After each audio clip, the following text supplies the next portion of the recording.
So you might know who Taylor Lorenz is. She's a famous liar who pretends to be a journalist, but in reality is way too lazy to do any journalism. So she publishes lies like talent agencies exploiting their clients with no evidence, and people using slurs when they didn't. So she gets sued a lot. Recently though, she's also a bit more famous for becoming a meme when she did some stupid documentary on MSNBC about online harassment, I think, where she pretended to cry to show she's the real victim here. Because surprisingly, being a terrible person and trying to harass people means you're gonna have a bad time online. It's shocking, isn't it? Let's just watch that clip because it's so funny.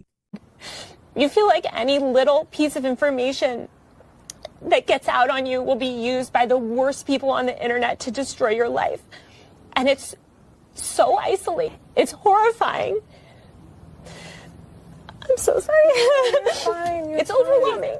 It's really hard. Not unsurprisingly, the entire world laughed at the stunning hypocrisy of a leftist journalist crying about harassment when that is literally their job, which left Taylor very unhappy and lost her mind at MSNBC, who only filmed this terrible, unbelievable acting. It was Taylor who actually did it and played the victim again, to the amusement of everyone who isn't insane. Oh, and of course, she works for Jeff Bezos' propaganda rag, the Washington Post, a place where democracy does indeed die in darkness. A communist rag through and through. There's no truth posted in there. So, today, Taylor wrote an article about the extremely popular Twitter account Libs of TikTok. Anyone on Twitter who watches this channel will know about this account. It's pretty funny. Where the account mainly posts videos of predator teachers bragging about doing weird stuff to kids. Of which there are a lot of, because I guess having a weird interest in kids also goes hand in hand with stupidity. Because these idiots cannot keep it to themselves for 1 second. They have to tell the world on TikTok. So the article starts off strong with the dishonest framing, of course. On March the 8th, a Twitter account called Libs of TikTok posted a video of a woman teaching sex education to kids in Kentucky, calling the woman in the video a predator. Yeah, they did.